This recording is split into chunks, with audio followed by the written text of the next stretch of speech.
Di ba napakahirap kumuha ng driver's license ngayon? Pagkuha mo ng student driver's license, kailangan mo mag-undergo ng theoretical driving. Ngayon, sinasuggest nila na tanggalin.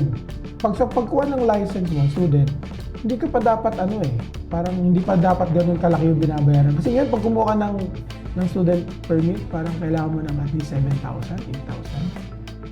Pag student pa lang yun, and then kung mag-process ka na to non-pro, na parang mag-cover siya ng 11 to 12,000.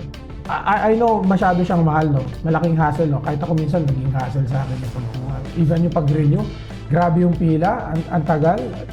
Pila ka ng 2 hours, tapos ang release, yung process, 15 minutes lang. Prior to renewal, you need to go to LTO portal. You could Google this na you have to retake the, I don't know what, yung lessons or whatever. Basta ang daming videos sa YouTube nakita ko yan.